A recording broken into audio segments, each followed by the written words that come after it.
prognosticating a world of wonder. And it was the same thing with the cypherpunk movement. They were kind of prognosticating this crypto anarchy, and you have books like Cryptonomicon and so forth. So that all kind of died out.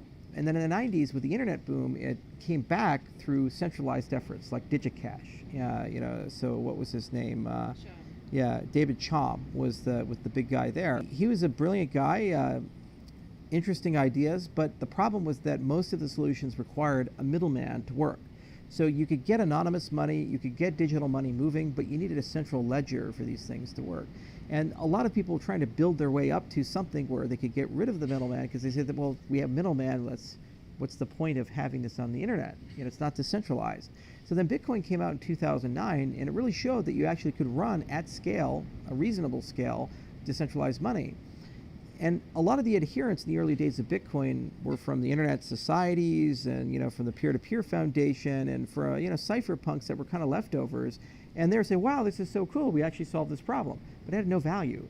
And so how people actually acquired Bitcoin was they usually mine it or people just send it to you. And it had no value, so it was basically free. So, in 2009, it wasn't inconceivable to ping someone over a message board and say, could you send me 500 Bitcoin? And they'd be like, oh, yeah, no problem. Oh, here you go. And so I came in 2011 and I started mining, and I set up some really beefy rigs, and I had a bunch of 5850 AMD cards in Crossfire running this thing, and you're like, yeah, I'm going to make like 20, 30 grand running this thing. And I did. And that's like 50,000 Bitcoin. It's like, yeah, okay, this is great. This is so exciting. But then what I started doing is spending them and giving them away and things like that. So I bought an Xbox 360 on this little thing called Bitmint, which was like kind of like an eBay for Bitcoin. So you'd find cool shit, and products and services would be listing. I won't get rid of it now because it's like a $3 million Xbox. Right. That's an NFT if I've ever seen one. So like, and we love the philosophy. The meetups were extremely small. My first Bitcoin meetup had 2 people registered, myself and another guy. I showed up, he didn't. Only though in the space in 2013, because suddenly after the Cypriot crisis, Bitcoin went to a $1 billion valuation.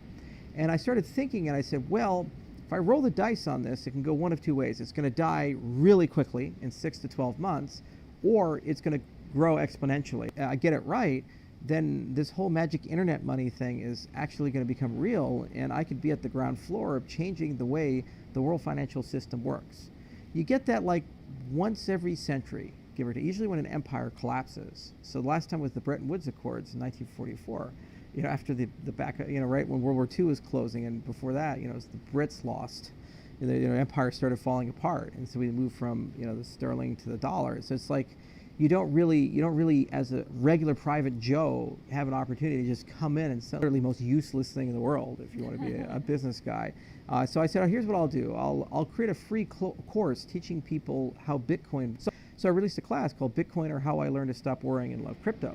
And I released it on Udemy. I was a big Peter Sellers fan, Dr. Strangelove. Mm-hmm. Yeah, so You can do the Charles Hoskinson 2013 Intro to Bitcoin. Literally, there was even a slide in the course like, what would happen if Bitcoin ever got to Tom Wallace for the win? So anyway, I created a class. I got 5,000 emails, and I met Roger Ver and Eric Voorhees and Andreas Antonopoulos, some money to start a business.